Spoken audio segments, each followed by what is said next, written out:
conectar.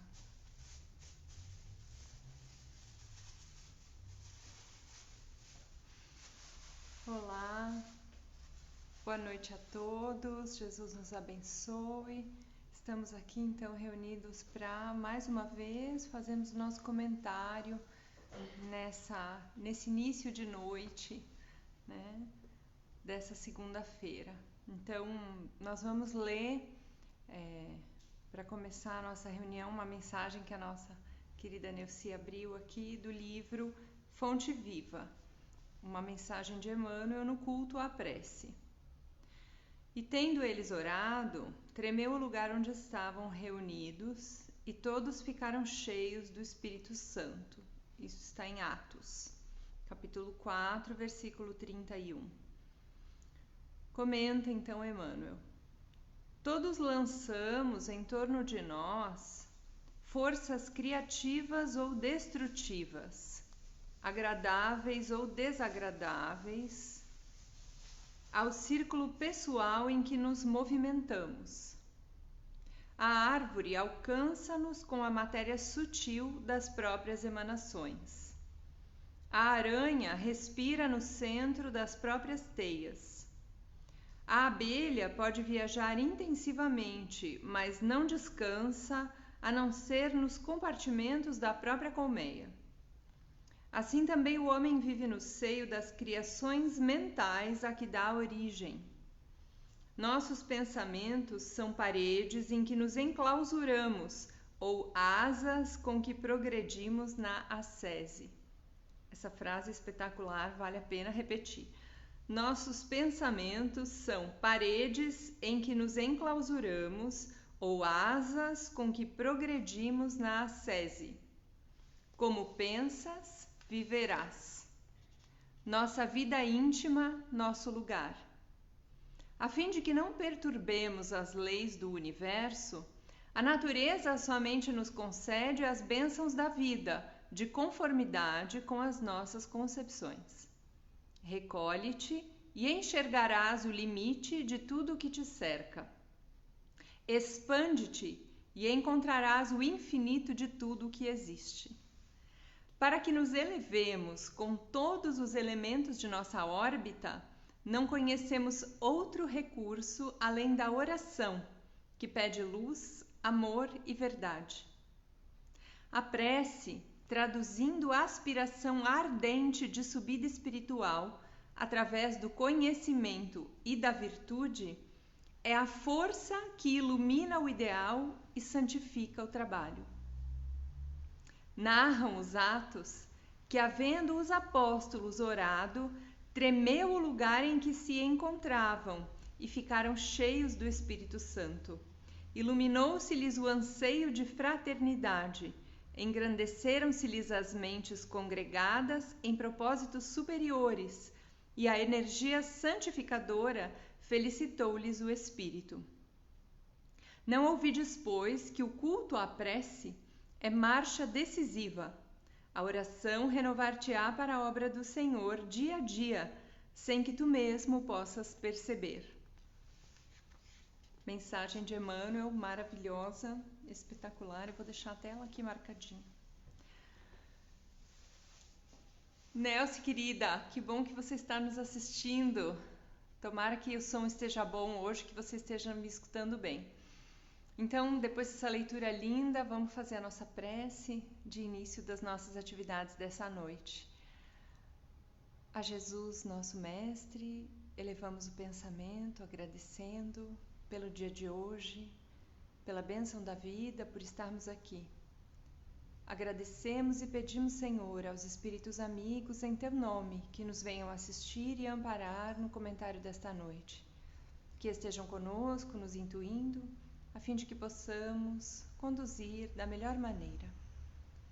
Ilumina-nos, Senhor, apacenta o nosso coração, dá-nos o ânimo e a coragem, que assim seja. Muito bem, então nós continuamos hoje o tema da segunda-feira passada, então sobre a progressão, né, o progresso dos espíritos. Então, segunda-feira passada nós trouxemos um comentário sobre o progresso dos espíritos em cima da parábola dos 2 filhos, né, ou mais conhecida como do filho pródigo. Falamos a respeito dessa parábola e comentamos então como elas representam 2 movimentos diferentes, né, da alma que está em progresso. Falamos também que alguns utilizam a figura de linguagem, a imagem de queda, né, do espírito. Os espíritos vão se referir a esse movimento dizendo que é um falso movimento da alma, né? Onde o espírito se desvia do caminho original. Então não é uma queda, né? Porque o movimento é sempre de progresso. E é sobre isso que a gente vai conversar um pouquinho mais hoje, né? Para a gente entender melhor como é que isso se dá.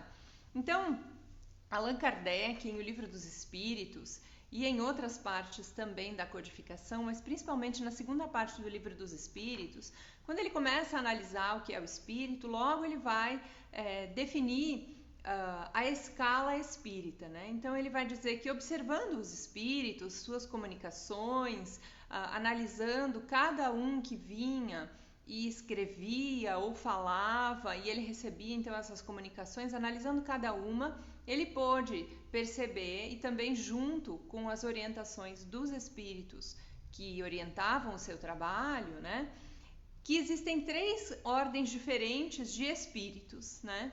A começar então pela terceira ordem, que é a mais baixa, certo? Aonde predomina o domínio da matéria sobre o espírito. Então os espíritos que estão aí nessa ordem, eles têm dificuldade, né, de vislumbrar as coisas espirituais e têm mais facilidade em lidar com as coisas materiais e acham que é tudo aquilo que se pode ver, que se pode tocar, que é o que vale. Há também uma propensão maior ao mal, né? Então, muitas vezes é uma categoria de espíritos onde eles fazem o mal e aguardam até às vezes a oportunidade de fazer o mal, se alegram, né, com o prejuízo que possa advir a outra pessoa. Eles também são uma classe de espíritos com muita inveja, com ciúme. Então a felicidade dos outros perturba, magoa, né? E eles então se caracterizam de maneira geral por algumas atitudes de sofrimento. É um sofrimento que surge em função dos sentimentos que eles mesmos carregam. Então, os espíritos da terceira ordem são considerados, assim, espíritos imperfeitos, né? É o barro que a gente começa a modelar, começa, né, a dar forma, começa a tirar ali aquela matéria-prima e dar alguma forma para ele, mas ele ainda não está pronto, né, para cumprir o seu papel. É uma analogia que a gente possa fazer, né? Outra analogia que a gente pode fazer é o bebê, né? É o bebê, é a criança pequenininha que nasce e que tem já qualidades, mas que precisa desenvolver-se para poder cumprir o seu papel, né? Então também podemos olhar dessa maneira. Depois nós temos uma segunda ordem, que são os bons espíritos. Os bons espíritos, a seu turno, eles têm um predomínio do espírito sobre a matéria. Então, a percepção do mundo espiritual, da vida espiritual, das verdades espirituais nessa ordem é muito maior. E eles têm, então, o predomínio, né, também do desejo de fazer o bem, né? Eles só têm o desejo de fazer o bem. Tanto que a primeira classe desses espíritos são os espíritos benévolos, né? Quer dizer que, apresentando-se ocasião, eles vão sempre fazer o bem. Ao passo que os da terceira ordem, eles às vezes podem ser neutros, né? Não fazem o mal, mas também não fazem o bem. E isso já denota a inferioridade. Então, na segunda ordem, são espíritos que já vão estar sempre propensos ao bem, já vão buscar fazer o bem. E isso é uma coisa que caracteriza. E ali a gente começa a ver a diferença, né, entre quem é que está na terceira ordem e quem está já na segunda ordem. Então, por exemplo, se alguém me faz o mal e eu penso em retribuir esse mal, porque a pessoa me prejudicou, eu estou na terceira ordem, né? Claramente, ali a gente já fica definido que está na terceira ordem. Porque o desejo de retribuir o mal com o mal é uma característica da terceira ordem, né? Então, ainda eu tenho que progredir para poder chegar na segunda ordem, onde só tem o desejo do bem. Na segunda ordem se encontram sempre, né, da segunda ordem para cima, os espíritos que nos acompanham e que a gente vai chamar de protetores ou anjos da guarda. Eles são sempre espíritos da segunda ordem, então eles têm sempre já só o desejo do bem, né? Eles são sempre superiores a nós, mas ainda mais do que isso, eles já venceram uma etapa e eles estão então nessa segunda ordem. E finalmente, continuando o seu processo de evolução, eles passam para a primeira ordem, que é a de espíritos puros. E os espíritos puros, então, eles não têm nenhuma influência da matéria, e eles têm, então, toda a ciência, toda a sabedoria, toda a bondade, né? Reúnem em si todas as qualidades. Quando a gente analisa essa escala, é importante a gente começar a fazer algumas definições e distinções, né? Por exemplo, nós podemos imaginar como tem algumas filosofias que acreditam que Deus criou espíritos da terceira ordem, da segunda e da primeira, né? Ele acordou um dia, abriu a janela, falou, hoje eu vou fazer só espírito bom, e aí fez só espírito bom, né? Mas não é assim que acontece, né? O que os espíritos explicam para Kardec? Que existe uma lei na natureza que se chama a lei do progresso. Então, o espírito começa, todo ele, quando é criado por Deus, simples e ignorante. É até aí que nós sabemos, né? Como que Deus faz os espíritos, nós não sabemos, não temos condições de saber, né? Assim como outras coisas que ainda não temos o sentido desenvolvido o suficiente para saber. Mas essa linha básica os espíritos nos dão, né? Deus, que é a perfeição suprema, né? A causa primária de todas as coisas, o Criador, ele faz os espíritos, cria os espíritos simples e ignorantes.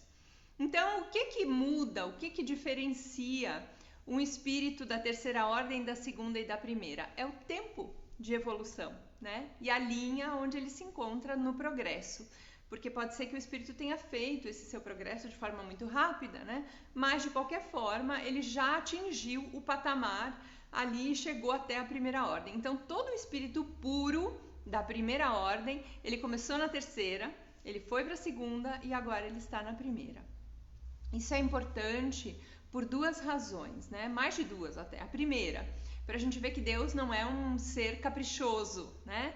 Que às vezes resolve fazer seres perfeitos e às vezes imperfeitos, não é assim. A segunda, para a gente ver que quando um espírito é puro, quando um espírito já atingiu o grau máximo de perfeição, melhor ainda ele entende aquilo que nós estamos passando na terceira ordem, porque ele já vivenciou isso, ele já passou por isso, né? A terceira coisa interessante é que cada um de nós vai chegar até espírito puro. Nós fomos criados para chegarmos a essa primeira ordem, a essa perfeição, né? Essa perfeição possível de atingir, que é de filhos de Deus na sua mais ampla acepção, revelando as melhores qualidades. Então, quem é para nós um exemplo de espírito puro? Jesus, né? Jesus, então, é realmente assim o exemplo daquilo que nós podemos atingir ou poderemos atingir quando desenvolvermos todas as nossas potencialidades. Então, é um exemplo que nós temos aqui. De segunda ordem, espíritos bons, né? A ordem dos bons espíritos, nós vamos encontrar vários exemplos, né? De espíritos que não necessariamente eram perfeitos, mas que só tinham o desejo do bem. A gente tem inúmeros exemplos, né? A gente tem aí o Chico Xavier, por exemplo, que é o exemplo mais próximo a nós, né? Que foi um ser extraordinário que passou pela vida. Ele não tinha o conhecimento de todas as coisas, certo? Mas ele tinha só o desejo do bem. Então a sua vida aqui já deixou assim um lastro de luz, porque ele fez a diferença porque tinha só o desejo do bem. Muito bem. Colocando essas três categorias, essas três ordens de espíritos, a gente analisa daí então o mundo em que nós vivemos aqui, né? O universo é grande, o universo é imenso, infinito, né? Poderíamos dizer, e o universo é povoado, né? Por inúmeros seres, de inúmeras formas que nós ainda havemos de descobrir no futuro. Mas pelo pensamento a gente consegue imaginar a lógica por trás dessa ideia, né? Não seria lógico que Deus criasse um condomínio gigantesco para pôr gente morando em um único apartamento desse condomínio, né? Daí então é um gerenciamento aí de espaço muito precário. Então a lógica nos leva a dizer, a pensar, né, que o universo é povoado de várias maneiras, né? Isso é muito legal. Essa é uma ideia assim muito alentadora. Porque ao contrário do que muitos filmes e literaturas podem sugerir para nós, que os extraterrestres querem nos dominar, que eles querem vir aqui para acabar com a raça humana, né? Ao contrário disso, essa ideia de progressão dos espíritos, de progresso e de que existem espíritos puros, já nos faz antever que a gente deve encontrar no universo mundos que condizem com essas classes de espíritos. Então, isso também é o que Kardec nos fala, né? Ele fala de mundos primitivos, onde a vida está começando. Ele fala de mundos de provas e expiações, onde o sofrimento é muito grande. Ele fala de mundos de transição, mundos de regeneração e mundos felizes, né? Então, quando a gente analisa o planeta Terra, não é difícil classificar o planeta Terra. Ele não é mais um mundo primitivo, né? Porque a gente já está aqui como civilização, mas ele é, com certeza, um mundo de provas e expiações. No entanto, assim como os espíritos, os seres, progridem, os mundos também progridem. Isso é uma ideia muito legal que o Espiritismo traz.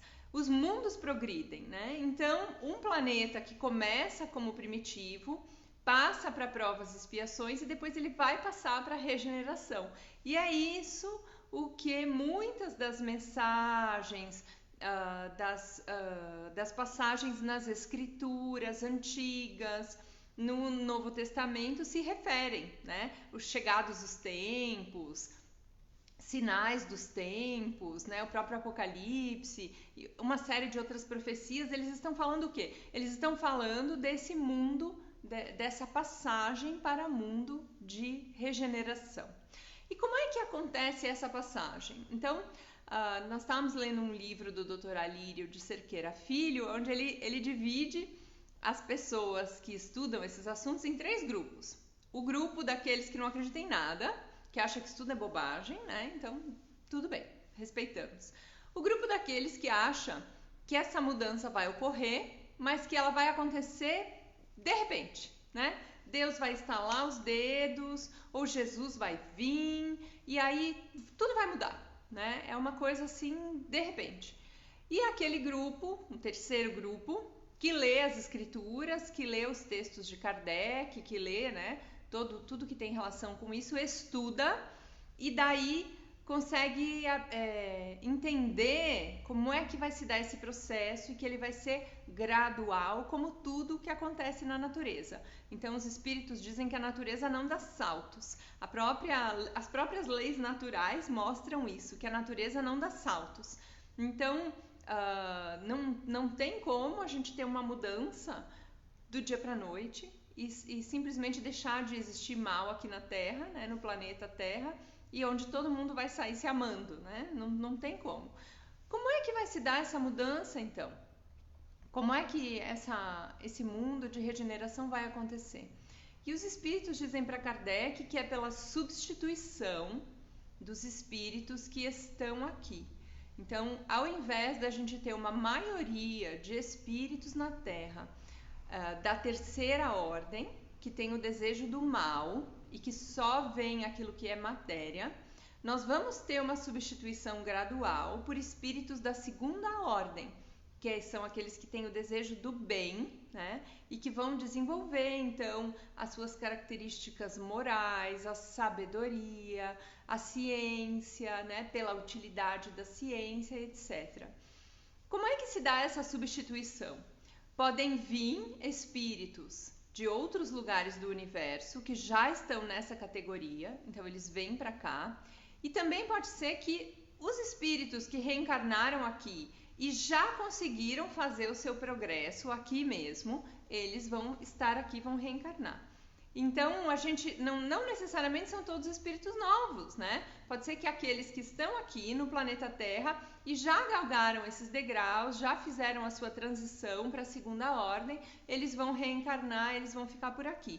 Então, é através dessa substituição. O que essa substituição vai fazer?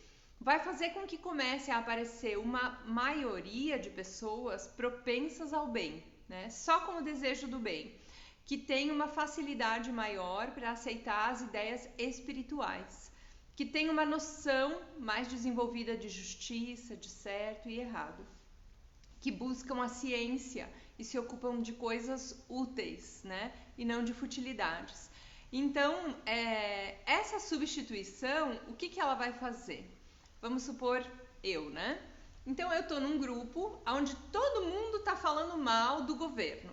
Aí eu também tenho minhas opiniões e também não concordo com várias coisas e vou, então, junto com a maioria, xingar, falar mal, criticar, exasperada, etc. Então eu pertenço a uma classe de espíritos que não vou dizer que eu sou totalmente má, mas, né, o meio me influencia. Agora você me tira desse meio e me coloca num grupo que esteja falando só coisas boas, só coisas otimistas. Aparece alguém e faz o mal e essas pessoas conseguem achar uma maneira de olhar para essa situação sem precisar destruir o outro e tal. E eu começo então a sofrer a influência desse grupo, dessas novas atitudes, dessa nova percepção da vida, e eu também começo a sentir esse desejo de não falar o mal, de não criticar, de mais ou menos imitar aquilo que eles estão falando.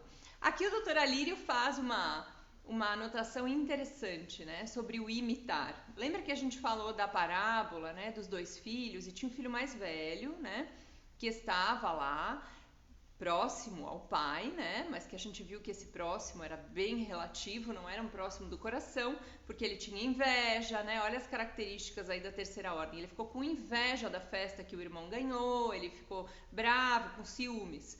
Então, essa ideia aparente, né, de que a gente está ali junto ao pai, mas na verdade não está, né, não tem as características morais que precisa. Aí o Alírio fala o seguinte: a gente às vezes quer imitar uma pessoa, né, e a gente imita só as características exteriores dessa pessoa. Então eu acho que para ser espírita, por exemplo, eu tenho que falar de forma suavinha, eu tenho que me vestir de uma determinada maneira, eu tenho que me colocar diante dos outros de uma determinada maneira. Eu vou imitando, né, as pessoas espíritas que eu convivo e vejo e que eu acho que refletem o espiritismo. Então, por exemplo, o Divaldo, né, as pessoas aí que se sobressaem no movimento. E aí eu acho que imitando as suas atitudes exteriores, eu me torno então uma pessoa boa, espírita, e eu estou então exatamente como esse irmão mais velho, né, que de fundamento mesmo, de essência, não modificou nada, mas que acha que imitando uma atitude ele está então bem, né, fez progresso. Isso não é verdade. Então o Alírio nos traz a ideia de modelar. Ele diz que a gente chama Jesus de modelo e guia, né?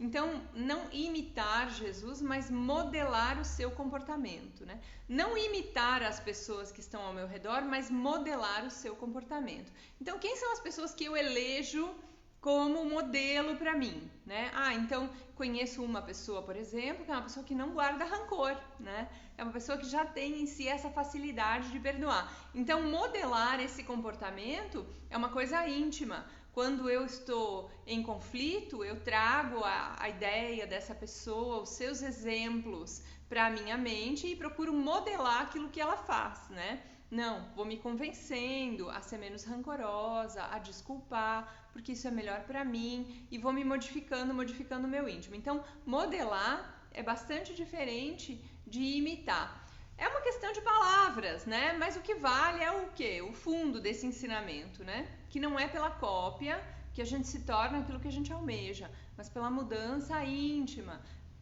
por uma mudança de atitude, né? Por algo que realmente modifique a nossa vibração.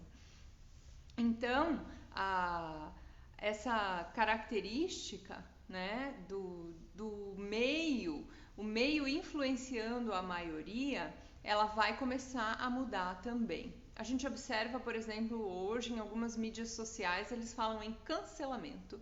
Então, quando alguém faz alguma coisa que os outros não gostam, essa pessoa é cancelada, né? Quer dizer, ela sofre ataques e deixam de seguir e etc. E a gente começa a analisar se isso é realmente um tipo de atitude que condiz com os pressupostos assim do amor, da caridade, da indulgência, né? Então, de maneira nenhuma, Kardec diz que a gente deve assinar embaixo dos comportamentos que a gente considera equivocados. Não é isso.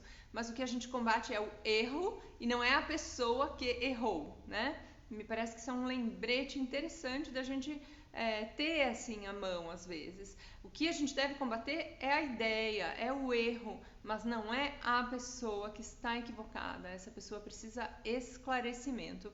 Nem sempre nós é que vamos dar esse esclarecimento para ela, mas a vida vai dar, né? Ela vai aprender de uma maneira ou de outra. Nós também aprendemos, nós também fomos esclarecidos quando foi possível. E a vida acha 1000 maneiras de nos esclarecer, 99% delas são maneiras amorosas. Então, como é que Deus nos convida para a renovação, vem convidando para a renovação ao longo de todos esses séculos? Através de 1000 maneiras amorosas, através do progresso das ciências, através da presença de espíritos luminares que deixaram seus exemplos, seus ensinos, através dos textos, né, de 1000 religiões diferentes que convidam o homem à transformação e ao bem.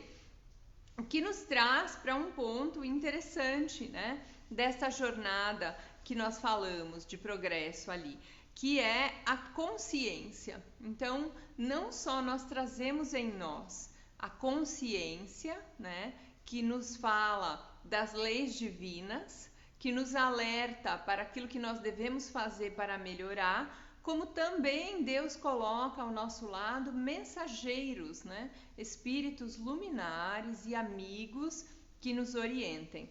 No entanto, para que a gente possa perceber as suas sugestões, nós precisamos desenvolver esse sentido espiritual. Então veja só, o que os espíritos de segunda ordem já têm em relação aos de terceira ordem? A percepção dessa consciência e dessa equipe de amigos espirituais a amparar, orientar e ajudar.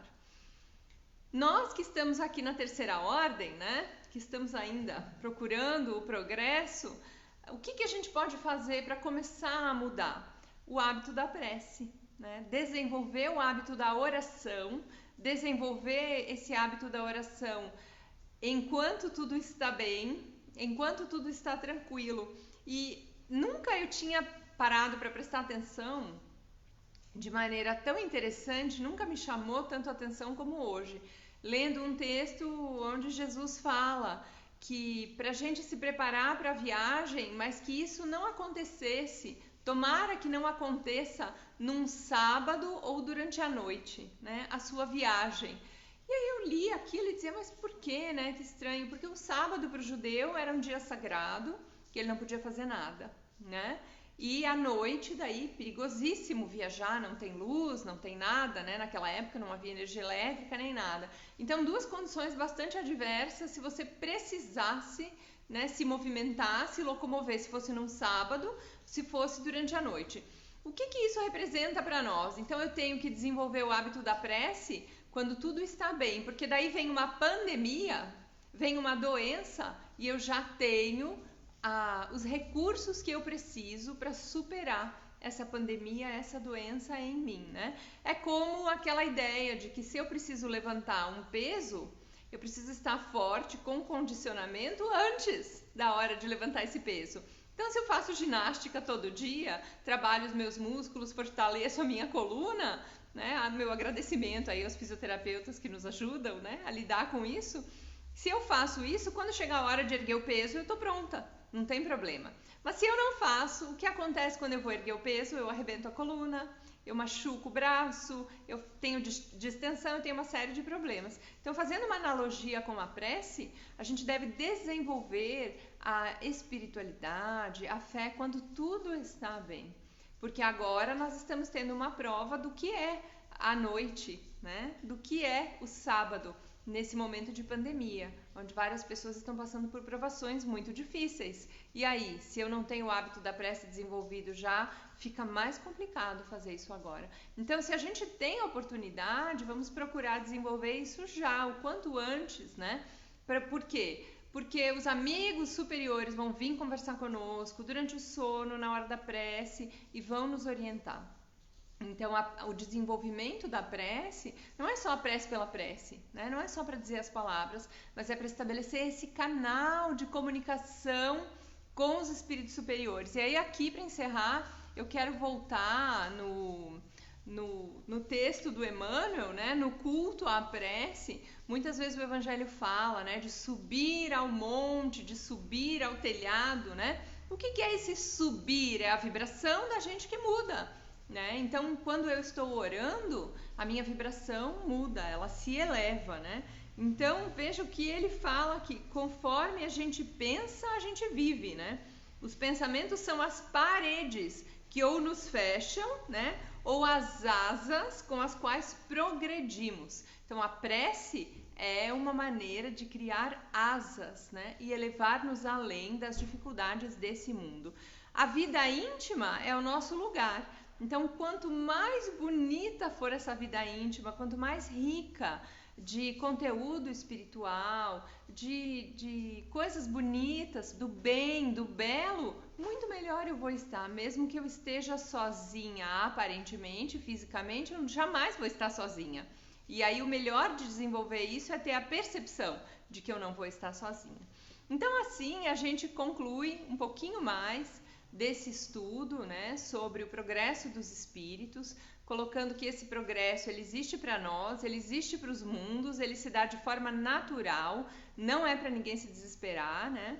A gente não vai sofrer uma expulsão de lugar nenhum, nós todos vamos ter a nossa oportunidade de progredir, de melhorar, de entrar nesse grupo aí da segunda ordem, né? Se a gente se esforçar para isso. E quem sabe, né, de poder conviver com esses espíritos melhores que vão começar a reencarnar aqui no planeta Terra e nos melhorarmos também só pelo convívio, né, com eles, eles vão nos estimular a fazer o bem. Então são ideias animadoras de um futuro melhor, que toda essa época difícil vai passar e vai ser substituída por tempos melhores e mais felizes. Que Jesus nos abençoe, abençoe a todos. E assim, então, a gente encerra o nosso estudo da noite de hoje, fazendo uma prece, então, para encerrar. Agradecemos ao Senhor da vida por estarmos aqui, agradecemos o auxílio dos amigos espirituais que estiveram conosco, pedimos por cada um nos seus lares, com suas famílias, sabendo que nós jamais somos esquecidos, que aqueles que já partiram se encontram próximos a nós, que nos abraçam, que nos estimulam ao progresso. Jesus, tu que és o grande médico das almas, nós te pedimos pelos desesperados, pelos deprimidos, por todos aqueles que se encontram cansados e aqueles que não têm mais ânimo. Te pedimos por todos eles, Senhor, que o teu amor ampare a todos, que seja a nossa força e o nosso sustentáculo nas horas difíceis. Ampara-nos, seja sempre conosco, abençoando-nos hoje e sempre, que assim seja. Amém.